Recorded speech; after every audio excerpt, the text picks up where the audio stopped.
Hello, Canucks fans, and welcome back to another episode of the Canucks Conversation, brought to you by the great folks at Zephyr Epic. As always, on Fridays, brought to you by the great folks at Zephyr Epic. You use promo code Hockey Season, capital H, capital S, all one word, Hockey Season. That will get you $5 off your order at ZephyrEpic.com. That is ZEPHYR Epic on all platforms. What do they call that up there in the mountain? Is that the frosted tips? I don't think that's what they call it. The frosted tips. I like that look. I believe that's called snow. Oh. Free shipping, Canada-wide on any order over $50 over at Zephyr Epic. From... How would it not be called frosted tips? Well, the tips of the mountains are frosted with snow.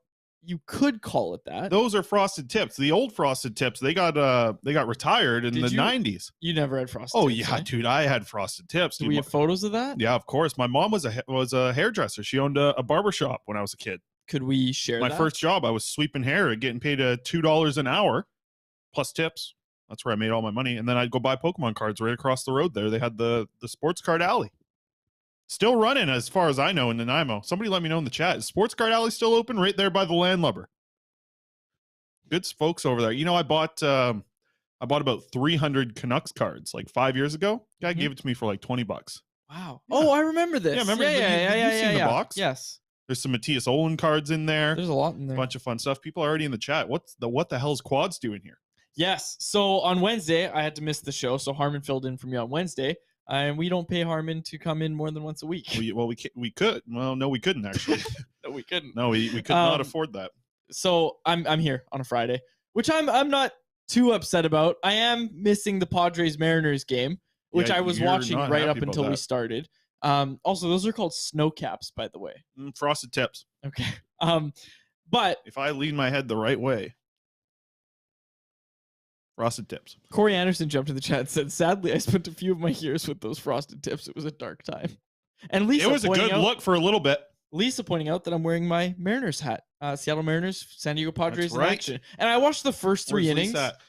Look, I'm ready to go for baseball season right here. Yeah. I got my Toronto Blue Jays. With your Blue Jays, who definitely got better in the offseason. Listen, man. And Ricky Tiedemann's coming. Aren't going to get swept in the first round. Ricky Tiedemann's coming. Watch for him. You realize, and look, I like the Jays. Like, I'll watch them. Like, I love yesterday. I've said this so many times. I love baseball. I'll watch any team play, and yeah, like I'll root for the Jays if they're in the playoffs. But you realize you're hitching yourself to a Toronto sports organization, right? Only Canadian team. So if the Leafs were the only Canadian team, would you not cheer for the Seattle Kraken? You would go Leafs? If I was born into it like that, I'd think about it.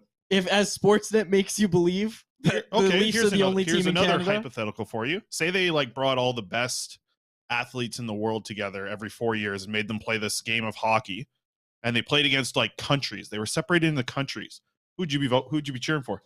You just described the Olympics. Damn right. And what are you cheering for, USA? Or is that who you're going for at the Olympics? What are you talking about? That's who I'm going. I'm going with Canada. If there's only one Canadian team, Team Canada, I'm going for them. How many Canadian players are on the Leafs?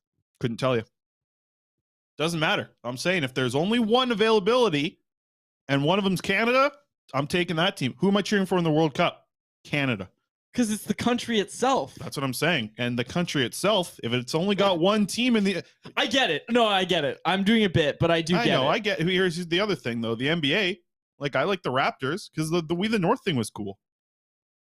And with the Blue Jays, they're on TV. So I'm sorry, but whoever's on TV is the one I'm going to follow. Yep. When I was a kid. And that's exactly what they want you to do. No, but when I was a kid, back in the day, Don't Walk Away, Eileen was the commercial with Edgar Martinez and John Olerud. And because that was what was on here in the Pacific. You watched Mariners games. Yep. Sportsnet Pacific, back when they actually did stuff for the West Coast. Exactly. That's what I was saying. So that's what I'm saying is, and obviously I buy MLB TV so I can watch all these games, but dude, there's some really good baseball around the league. And anyways, I don't hitch myself to one team. I got a couple things here before we get going. Alex Allard, did you talk about him yet? I actually didn't introduce either of us. Man who built the place, Chris Faber, technical producer, Alex Allard. My name's David Quadrelli. Get your mic ready, Alex. I got to say this. Alex Allard, our producer. I looked back through all the tape. I watched every episode on Times5 last night. Alex Allard's best show yesterday. Our producer, Alex. Alex, get in here. Alex, your best show yesterday. You snuck in a quad sleeper cam You had a Lucas Forsell interesting stat that you snuck in there. And you had the Linus Karlsson argument, including this AHLer's contract status and including the age in the conversation. Alex Villard, player of the week yesterday. Good show. What do you have to say for yourself, Alex? Thank you. Thank you very much. I thought some of those shows where I interrupted with some weird, obscure Ottawa Senator stat or something those were pretty good. I mean, I was going to give like an award. She's like, I'd like to thank my wife. I'd like to thank God. I was like, if Alex goes on for over 30 seconds, he's getting Arty-Partied out of the the Oscars music. Okay. So I like the improved. I would rather Alex bring up stats about AHLers from our organization than the Ottawa Senators trade tree or something. Because we can name about 2 in the Ottawa organization. No, okay. I'm just saying he had a good show. And here's the other thing I remembered too. We're going to get to this guy in a little bit. As you can see, second thing on the ticker there, Alex did a great job down there. Kuzmenko. Quads. I forgot to mention my teammates, of course. I can't do it without my great teammates. Keep going, Alex. If you got any, I want to see how far we can juice this. Anything else? No, I'm not going over 30 seconds. Yeah, okay. that's right. You wanted to Arty-Party. I know my finger was getting ready over there. Okay. Can we talk about the Arty-Party? Not yet. Oh my gosh. First off, do you remember this? I had this thought yesterday, completely forgot about this. Do you remember when you broke the Andrei Kuzmenko signing?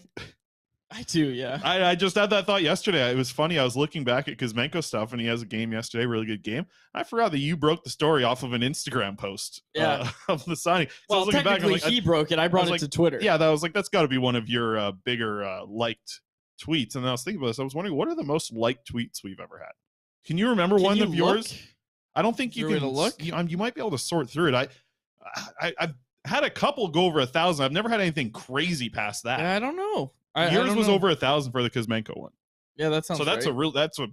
See, the thing about Twitter is I don't like social media much. So when I tweet, I mute the conversation right away. Right. And I know that pisses some people off because they reply and don't get a reply. But I go through. I have set, I'll set times that I'll scroll through. I'll see 9 replies, and I'll go through all of them. I'll like them. Yeah. I'll respond to people. So I don't ignore everybody. I just don't want my phone with notifications. Knucklehead jumping in the chat. Great show by Alex, he says. Yep. Base God Alex over there also remembered the Betway the other day, too. So Alex has had a good week. Yeah, it's been a good one. Yeah. Speaking of guys who've had good weeks, let's keep it going. Let's keep it going. Fire it up, Chris. It's time for the Arty-Party. It's been time for the Arty-Party. The Arty-Party doesn't stop, Chris. I think that's what fans are realizing right now is this kid, Arturs Silovs, he's the real deal. I'm going to stop doing my announcer voice. Let's talk for real. Last night, impressive Vancouver Canucks win. Sad Vancouver Canucks win if you're on Team Tank. And if you're not on Team Tank, what are you up to right now? In all seriousness, though, Arturs Silovs, he's been looking good. I think last night in that game, like I said, recording this on the Friday, of course, last night in that game against the Blues, I thought he looked a little bit shaky in the first period. And look, admittedly, you've watched him a lot in Abbotsford from start to finish in games. I don't know if this is a regular thing with Silovs, but you and I have kind of talked about how we see the similarities with Markstrom, where sometimes he'll get beat by a soft one early, or he'll get beat under the arms. Second goal. Perfect example. Yeah. But he really settled in. Like I thought he was great in the third. Thought he was awesome in overtime. I thought he was good in the second period, and I liked how he settled in and kind of calmed the nerves, if you will. Second NHL win. I'm really liking what I'm seeing, and again, really, really tough night again for the how could the Canucks do this to Arturs Silovs crowd from the Rangers game, which was hilarious and won't stop being funny. Yeah, I think, listen, Silovs in overtime really showed what he's good at, right? I mean, he looked like a very athletic goaltender who was able to, like I said, he's not a perfect goalie yet, but he is a very good athletic save maker, right? He's an athletic save maker. He does that very well. And I think he showed that yesterday in overtime and, makes 20 of 22 saves. That's a nice game for him to just allow 2 goals. I think that's another nice boost of confidence, a couple of back-to-back wins for the kid. Good stuff. I like it. I think it's still way too early. A lot of people asking, is he going to back up next year? Is he going to back up next? It's still way too early, but you're learning more and more as the days pass on here for this Canucks season. This is one of those things that I think you'd like to learn more about as the year goes on. So you're saying you'd like to see him split starts with Demko? Not split starts. I'd like to see him get 5 or 6 more games. How do you think he's getting 5 or 6 more games?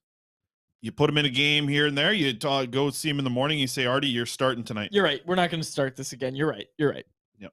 So you do that. But next year, in all seriousness, AHL. I think he needs to get a nice run as the AHL starter all of next year. Yeah. Don't think it'll hurt to call him up if you need to. Right. But I think what this organization really needs to invest in is a real NHL backup, like a veteran backup. I don't think you can go with Spencer Martin. I don't think you can do Spencer Martin next year. Really? No, I don't think so. I don't think you need another one.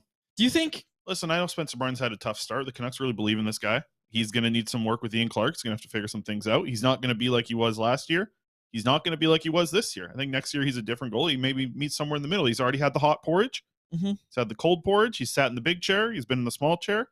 He's going to sit in the perfectly sized chair with the perfect temperature oatmeal next season. He's just going to settle in, just be a backup, a below average NHL backup. I think that's what he's going to be next year. Spencer Martin. Yeah. So below average NHL backup. Is that a bar too high? I don't think so. I get it. I just think this organization needs some sort of stability in the crease, and they don't have it. Like they haven't had it. And again, I know the defense needs a lot of work, and I know this team has its problems, but like the goaltending's really let them down this year. And again, I'm not trying to criticize anybody, but I feel like it's one of the most under talked about things. And again, I think that's because this defense is so bad, and we've known it so bad for so long. But when Thatcher Demko is masking all of your mistakes, it's easy to kind of start to drink the Kool-Aid a little bit. We saw this management regime do it after even pointing out. That's the craziest thing, is they pointed out at the end of last year that, like our goalie's really good and our goalie won us games that we shouldn't have won. They pointed that out. And then, it doesn't seem like they took that to heart, or they thought it would just happen again, because this season, what you've seen tells you that this team needs a lot of work, which we knew. I just think this team, if they want to get anywhere near competing next year, which I think they do, like transfer out that 3-year timeline to Rutherford. He said, well, it'll be faster than that. How fast? Like, when do you want to start winning games? I don't think it's next year. I think the Canucks need to Mirandize themselves in free agency once again. Just, say nothing. Keep it quiet. That's it. Go into next season. Don't go out and sign too much. Use your cap space other ways to build for the future. Next year, don't worry about winning. Simple. Dominic jumped in the chat. Said, what about an experienced backup like Halak or Holtby? I think Dominic's trolling. We're not doing this. Okay. Pettersson. Let's get to Pettersson, okay? Yeah, sure. Title of the episode. What is it? What's the title here? Did I do this? Yeah. Title of the episode. Is it safe to say that Elias Pettersson is an NHL superstar? I don't think there's much of an argument. I don't think there is. No, this is a bad segment because I think we're both going to agree on this. Sure, but don't worry because I got all these graphics and videos put up. Let's see the goal from last night. Canucks tweeted this out on their Twitter account, so I think we can use it. I don't know. Play it. The goal last night from Elias Pettersson, ripping it up, comes back and just sees. I just think he sees enough open ice, and he knows, like, okay, I'm going to go out and win this game. How often? Remember the biggest argument you and I ever had? What was it? On this show, what's the biggest argument you and I have ever had? MVP over Pettersson. MVP. And what did I always say about MVPs? When you talk about the most valuable player on your team, it's a guy who can go out there and single-handedly win you games. Elias Pettersson yesterday single-handedly goes out there and wins you a game. If you're going to bring up that argument, you were Team Markstrom. No, but that's not what I'm saying. Yeah, but because back then Markstrom was single-handedly winning more than Pettersson. Sure. Not anymore. Okay. Pettersson's the guy. He's out there single-handedly winning you games, assisting on the JT Miller goal, scoring this overtime goal. And this is the spot where it's like, okay, there's less than a minute left. Pettersson has the puck, has some space, and he's like, in his head, I'm going to go win this game for the Vancouver Canucks. Goes down the ice, rips a shot, beautiful wrist shot, scores a game to win it for the Vancouver Canucks. I know a team tank, they're not happy, but I also think, yes, Canucks fans who are on Team Tank don't want to see the Canucks pick up 2 points, but you can't tell me any Canucks fan didn't love seeing that. That's right. Right? Like you have to be at least, Pettersson's not going to play worse. He's not going to miss the net on that shot on purpose. Look, silver lining, Anaheim won last night. Anaheim beat the Capitals. Okay. Good. So silver lining. Other silver lining, the Blues, it's going to be hard for the Canucks to catch the Blues in the standings, or if you will, for the Blues to catch the Canucks in the draft lottery odds because they also picked up a point last night. Sure, if your team tank, obviously you're hoping for a regulation loss. But if you are a fan of this team, you also look at what happened last night and say, wow, I really like what I'm seeing from Elias Pettersson. The guy's he's a point machine right now. It's okay to cheer for a player, Exactly. And he's not sacrificing anything on the other. Like, he's not cheating for any of these goals, which I think is what makes it so impressive. Like, that goal last night was world class. Like, what he did against Binnington, that's the kind of stuff. And again, we bring it up sometimes. His rookie season, like, that's what we saw in his rookie season, where guys didn't know how to defend him. Now it becomes even more impressive because the book's out on Pettersson. The league knows what he's about, and he's still finding the success. I think that's what makes him, like we're just having this conversation now, the superstar. To play devil's advocate a little bit, Chris, because I was thinking about my ballot for the NHL awards, if I get another one. Last year's was good, I think. But if I get another one, I'm thinking about my Hart Trophy. And Pettersson picked up some Hart Trophy votes. I was not one of those people that voted for him for the Hart. Look, McDavid's my number one. Like, I don't think it's a question. I think if you try to make it a question, you're kidding yourself. Yeah, I agree with that. I probably have Pasternak in my top 3. Definitely top 5. But probably top 3 as well. Now, I want to ask you this, Chris, because a reason, and I got a lot of heat from the folks in Edmonton when I was doing my Hart ballot. I was in Edmonton at the time in the Oily Boys office. And of course you were. I put McDavid 3rd on my ballot last year. Did you vote? No. Oh, okay. Well, where would you have put McDavid? Because I put him 3rd. Number 1. You would have put him number 1, eh? I think he. I put him number 3, or maybe I put him number 2. Matthews the most last valuable year. Player to Matthews last year though was something else. He scored a few goals, yeah, but I mean, Connor McDavid. I think even this year, I don't think you can make any argument against it. But he's got 20 more points than everyone. Exactly. No. And hang on a sec. The reason that I didn't put McDavid on the ballot was because he wasn't known for his defense or anything like that. Didn't kill penalties. You see Matthews in Toronto kind of doing it all. I like seeing a player that's able to do it all, which is now what we're seeing from Elias Pettersson.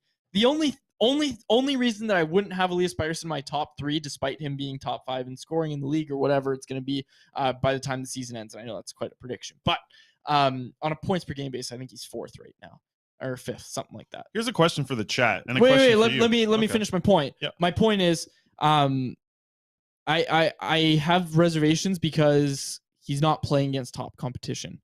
And he hasn't done that yet. He's done it in spurts, but then he has a bad game. Remember that -5 game? Not top lines, but look at the numbers of which top pairings going up against too. Yes, they're you're right. playing Pettersson. That is a tough matchup. Yep. So yes, he's not getting the other team's top line every single night. Go look at who he's matched up against defense pairings. He's getting the top pairing every game. Yes, but also the guys ahead of him. Like, I'm looking at Pasternak, I'm looking at McDavid. Those guys are going toe to toe with the league's best.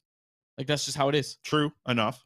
But again, I'm not trying to slag on Pettersson. I'm playing devil's advocate a little bit and saying the only reservation I'd have to the superstar argument is he's not playing against the league's best each and every night. I think he is. Patrick says Pettersson is not a superstar yet. Keyword yet. Exactly. Here's a question. This is the question I wanted to get to. Sorry, and I'll get your opinion. People in the chat, let me know as well.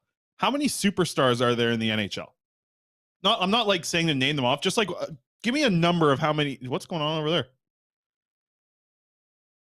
Nothing. I trying to wash down a chicken. I dripped a little water. Okay. I've had a couple of snot bubbles. I hope nobody's caught those in the past few weeks here. Continue. How many superstars in the NHL? That's your question. I don't want the zoom in cam on me either. I think I'm starting to sweat in here. You could have prepped me for this because I could have prepped I did. Here's what I was saying. Just like in general, how many superstars are there at a time in the NHL? Like I'm just wanting a number, like 5 to 10, 15, 20. Because I'm in the camp of like too high. Yeah, I think there's like 10-ish. Yeah. And I'm not even going to name names. I'm just thinking like how many superstars are there in the game? I would say 7-ish superstars. I think there's, a lot more stars, but I'd say there's like 7 superstars in the NHL, give or take, and players are coming in and coming out of it.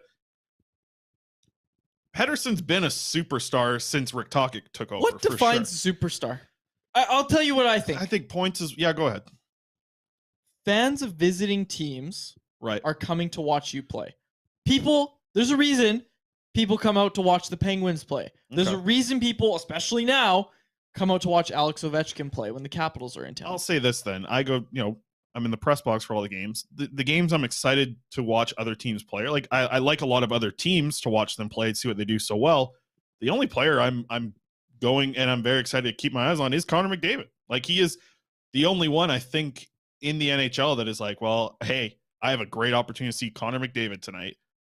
Like I think there's like people would like to see Sidney Crosby before he retires. I understand that. Cale Makar, what he does in the back end's great. Roman Josi, even for a long time, you watch him play defense. Like it's pretty exciting to watch him play. Maybe not as much anymore, but Leon Draisaitl, is he a superstar? I'd say so. Like, no, I don't think so. Really? If McDavid's injured, do you think anybody's like McDavid has a season-ending injury? Do you think anybody's clamoring saying, "I gotta go see Leon Draisaitl"? I think so. He puts up star. A lot of points, man. I think I know a lot of it comes from McDavid. I get what you're saying, and maybe I should just pass this to you because you watch every Oilers game 3 times.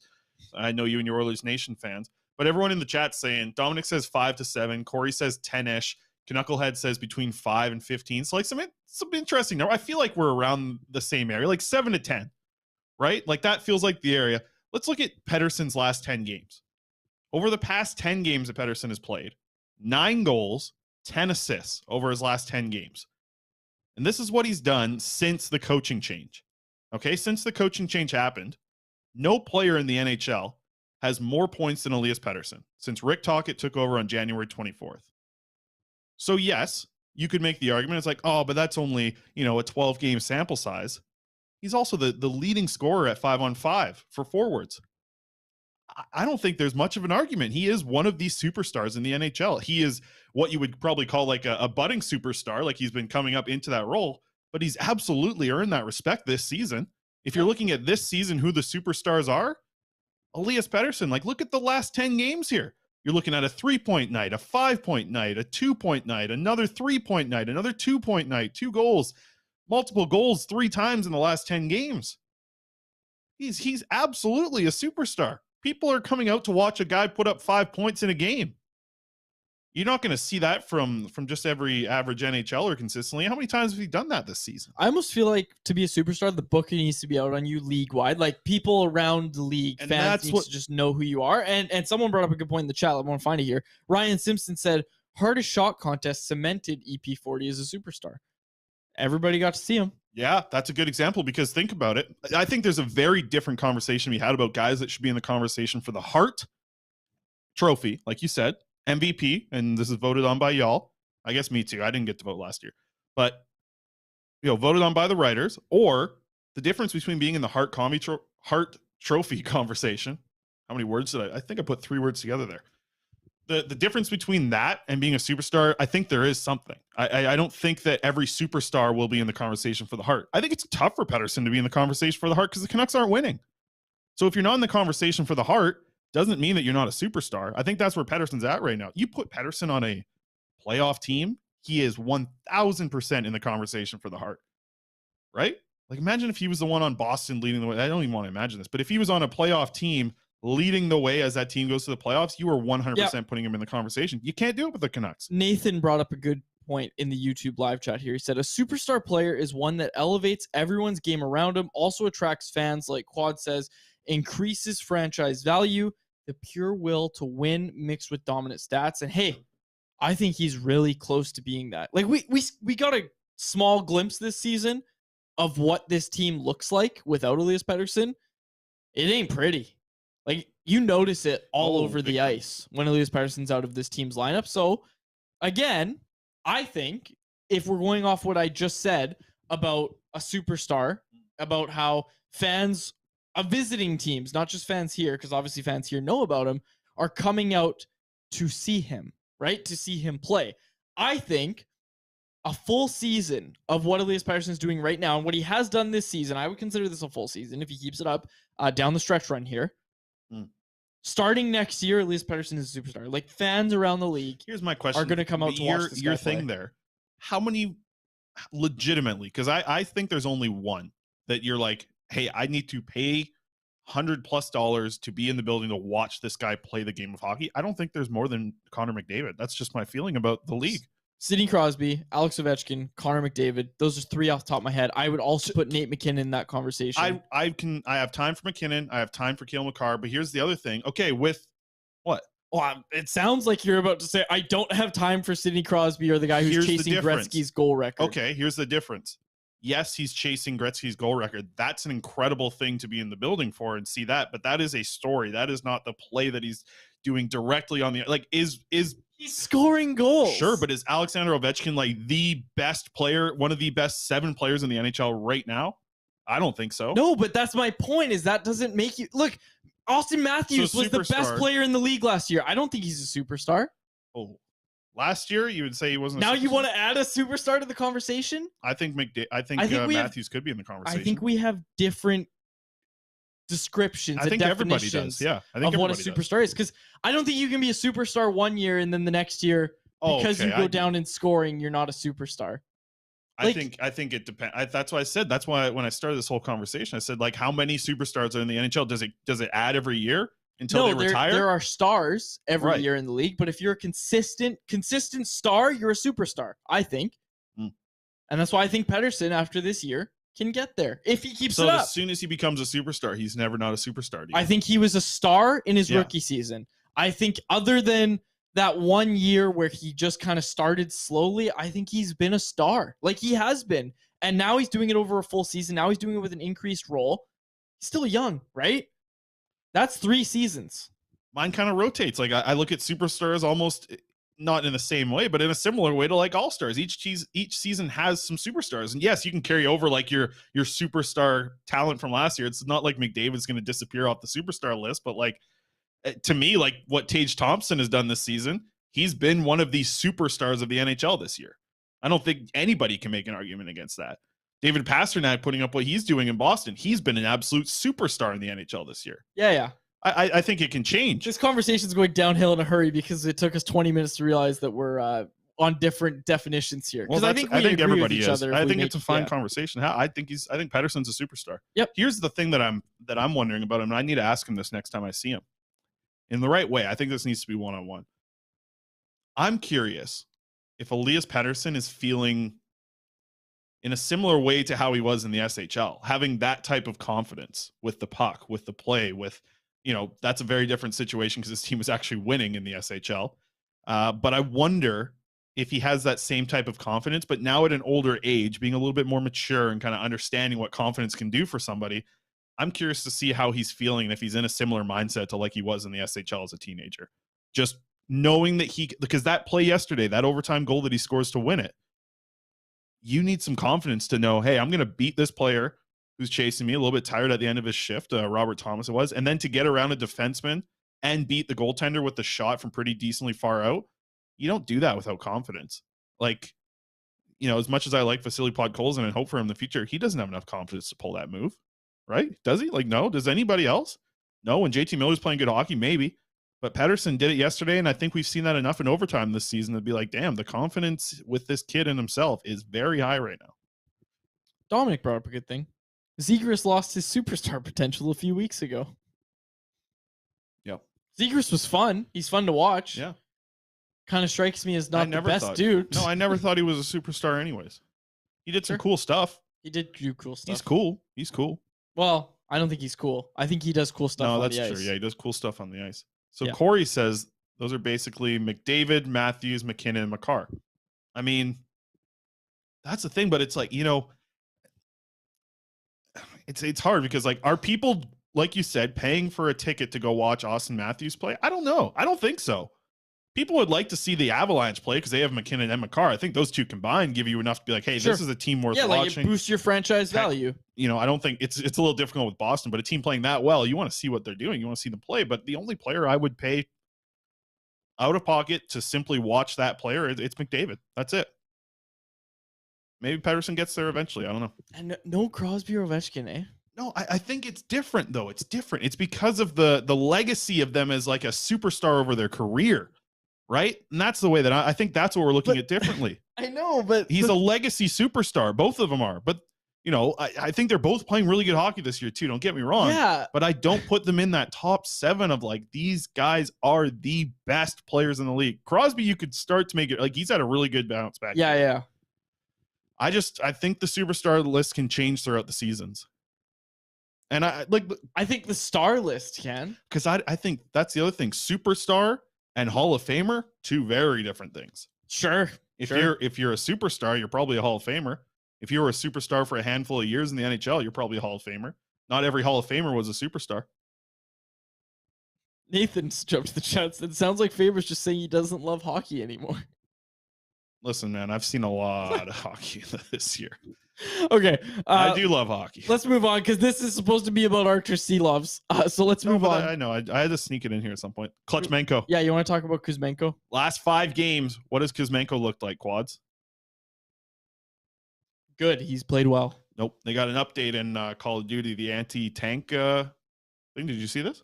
No, what are you talking about? The anti-tank loadout changed. It's just Kuzmenko now. It's just a picture of Kuzmenko in there because he has been setting up the Canucks for points, back-to-back games with a game-tying goal in the final minute of play.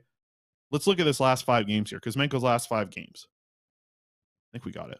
What a lame setup for your joke. Stop it. 5 goals from Kuzmenko over the last 5 games. I just started looking for a graphic in the work tape that I thought I missed. Don't worry. I got this one saved. I didn't know if I should put it in there or not. Kuzmenko's last 5 games, he's got 4 goals. Or sorry, he's got 4 games, 4-game goal streak right now for Andrei Kuzmenko. He's been scoring some big goals to get the Canucks to overtime, get them some points, plus 20 minutes over his last 2 games. What do you think about him and the way he's rolling right now? Lots of shots on net, good-looking player over the last little bit here, putting up a lot of points. You like him?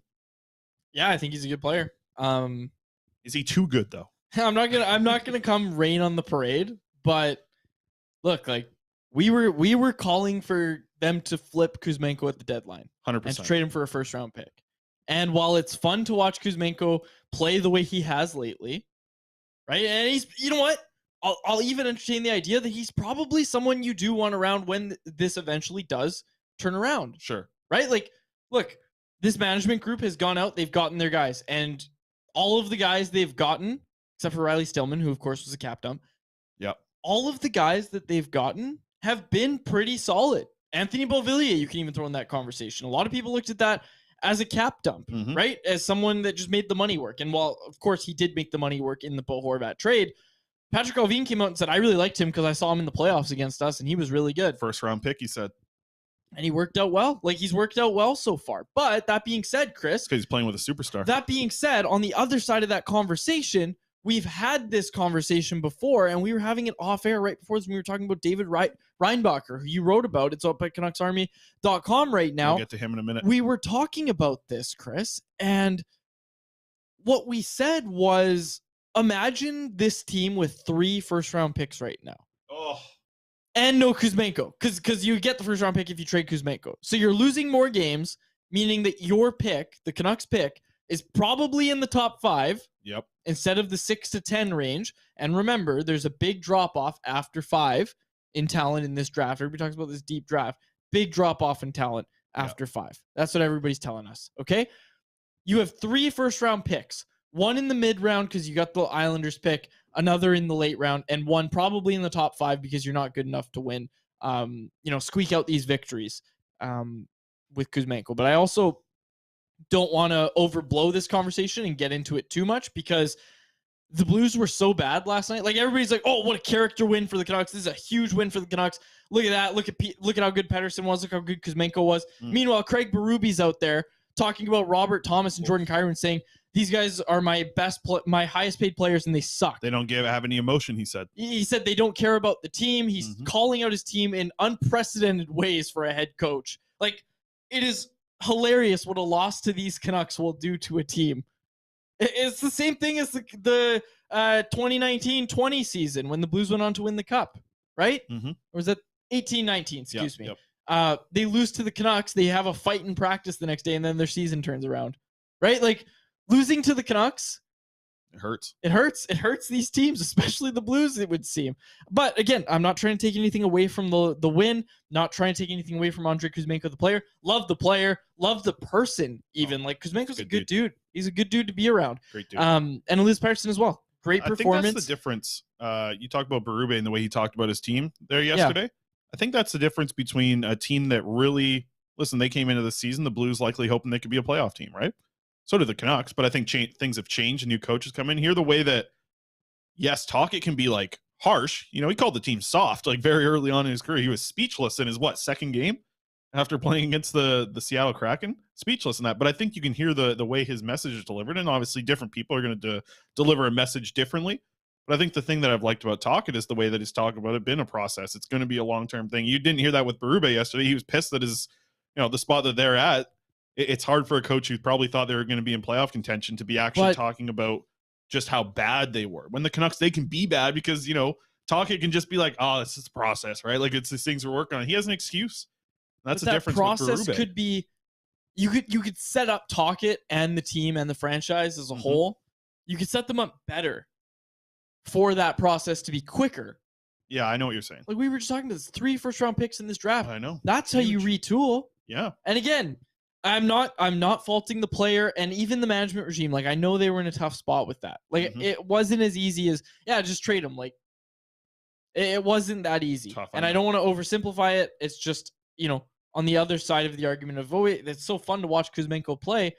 You also think about, wow, if they had 3 first-round picks right now, that's something else. And they're not winning as many games. That's a better chance at Bedard, who's really going to change your franchise. It's a better shot. Bedard aside, anyone in that top 5 is really going to alter your franchise. There's a superstar in there. At least 1, maybe 2. Maybe 3. Maybe 3. Okay, odds and ends. I'm done. Mitchkov, watch when he comes in here. If he slides out, keep an eye on Mitchkov. This is a perfect thing to put in the odds and ends. Kasperi Kapanen went on waivers today at 11 o'clock our time. $3.2 million cap hit this year and next year. We'll see Kapanen's numbers up to this year. 7 goals, 13 assists, 43 games played. I found this last night. It's out of date. 43 games. Didn't do anything yesterday. Jim Rutherford, what is he like? Kasperi Kapanen.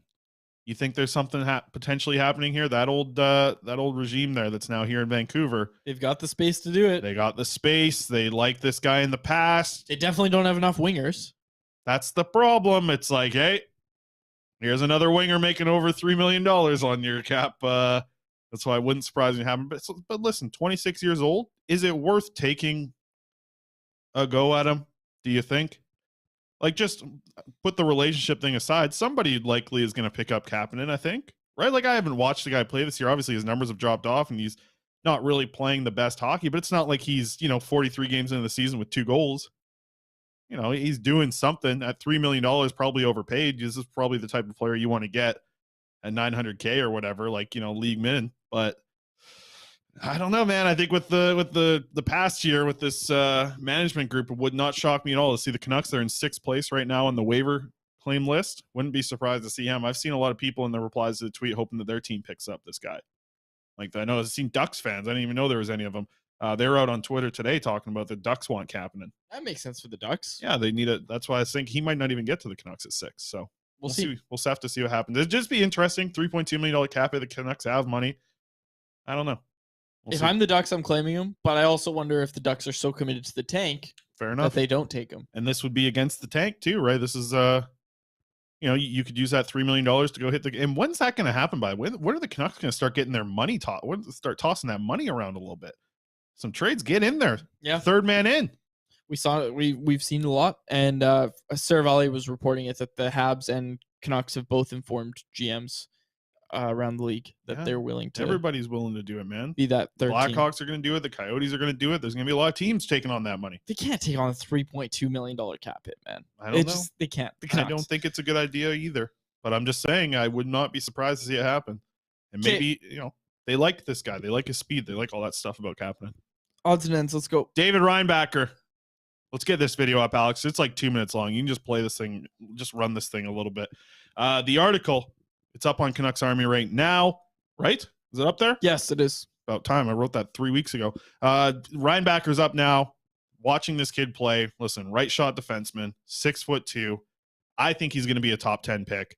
I think it's a good move for the Canucks too if they miss out on that top 5, if Mitchkov isn't there when they slide, because I don't think the Canucks are going to pick in the top 5, man. I don't think they are. I think they're going to slide down a little bit with some wins here down the stretch, and I think they're going to be in the 7 to 11 tier. Believe in something. I want to, but I've covered this team for a while, yeah, so it's hard. Yep. That's right. I think they're going to select in the 7 to 11 spot, and if they are, hey, you look for a guy who can play with Quinn Hughes down the road. David Reinbacher feels like the guy. Okay, 6'2", Big body, has a good strong shot, puck moving ability, skates pretty well for a guy, but also skates with like a stride that you see a lot of potential in to improve. There's a couple things in his game that you just look at and you're like, wow, there's a lot of raw talent. And he's playing in this league over here in the Swiss league. Man, Quads, this Swiss league, they forecheck like a mother effer. Okay, they bring it in the forecheck. You got to be quick and move that puck out of there fast, and you have to do it a lot of the times with these long stretch passes through the neutral zone. He does a really good job of that. I've also really liked just like the shot mechanics that he has. See right now on YouTube, him firing the wrist shot from the point. A lot of power behind it.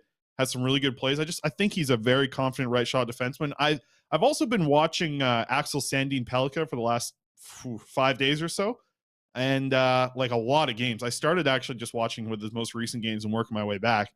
He has not been good since the World Juniors, that's for sure. He's playing like under 6 minutes a game right now in the SHL. He was playing a lot before the World Juniors, so I'm not exactly sure what happened. I'm gonna have to dive into the story a little bit more, talk to my Swedish people. But I tell you, like, he has not looked good since World Juniors. I was looking at him before, looking okay, but I just think, I don't know. I need to flush this out. But when I was watching him, watching Axel Sandin Pellikka, that is, I kept thinking, this is Victor Soderstrom. I'm watching Victor Soderstrom tape again. What's Victor Soderstrom doing? Love Victor Soderstrom. I did love Victor Soderstrom, but I've learned as well, because what's Victor Soderstrom doing? I see him play. He was with Tucson Roadrunners in the AHL. He's not working out like I thought. I used to love Victor Soderstrom. But I don't know. I'm wondering with Axel Sandin Pellikka, like it took me a long time to just get some like actual highlight clips that I could include into the article. With Reinbacher, it felt like it was very easy. Like, it was very easy to put together multiple highlight reels of him doing different things. I'm thinking, okay, that's great. And I get it that Sandin Pellikka is in a better league. He's in the SHL. That's a better league than the Swiss league. But the Swiss league, like the way they played kind of got me excited about watching defensemen like this, because it was an aggressive league. He had to be smart. He had to be quick. He had to do a lot of these things that you need defensemen to do. I think Reinbacher was really good at all that stuff. And I tell you, he's a big body, lots of room to improve as well. Good high potential. And this kid wouldn't shock me to see him be the highest rising player from this point on. You look at all these consolidated rankings and all this stuff, or wherever they're at on all these major scouting sites. Reinbacher's going to be top 10. You watch and see. He's got really good tape when everyone starts diving into it.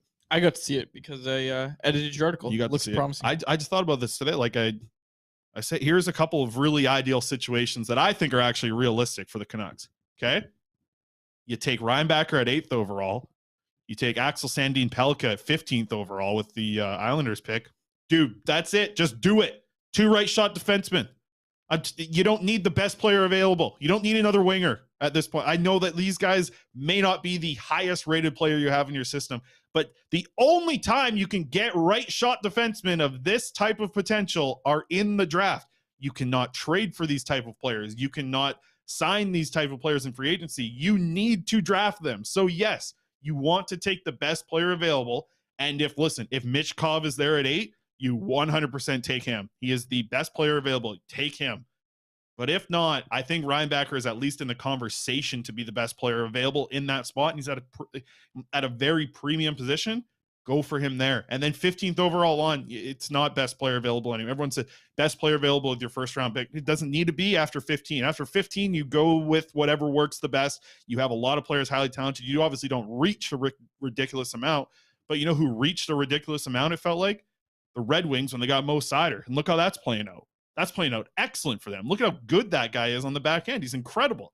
He was a guy who looked very similar to Reinbacher, I thought. I watched him play in the SHL with Niels Höglander and Rögle. Looked so similar to what Reinbacher's doing. If Reinbacher can get that mean streak in him like Seider has, oh man. And you see the way he plays, you see the way you project him. He looks like Quinn Hughes' partner down the road. All right, Betway. Best thing possible would be Canucks get Michkov at 6, Reinbacher say like 13 to 16 with the Island. Oh, buddy. Forget the Arty-Party. It would be we'd have another party over here. Okay, Betway, let's go. We got to get out of here. Betway. Pull it up. Betway. I don't even know which 2 teams I did here. I did this video. I was barely awake this morning. I'm sweating now. All right. Colorado Avalanche and Winnipeg Jets tonight. Over 1.5 total power play goals, plus 140 over on Betway. A $10 bet. Return you 24. Let's get a couple power play goals and roll that one. Take it to the bank. Second bet, over 6.5 total goals. And Josh Morrissey. You like this guy, don't you, Quads? Morrissey. Josh Morrissey to have 2 or more points in tonight's game, as well as the over 6.5 total goals. $10 bet's going to return you 45. And finally, get it up, YouTube subscribers. These freaking Toronto Sports Network folks over here, they're creeping back up on us again. But we do have a slight lead. Head over to the Canucks Army YouTube account. Subscribe over there.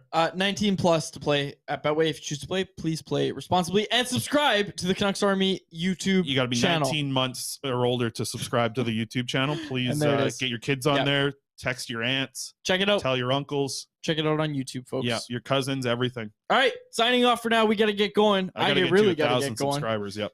Weekend. I'm going to start my weekend here. For my co-host, Chris Faber, and our technical producer, Alex Szilard, my name is David Quadrelli. Thank you so much for listening to another episode of the Canucks Conversation. Let's get the YouTube to 1,000. I got to be able to eat this month. Thanks for listening to Canucks Conversation. Hit the subscribe button to never miss an episode.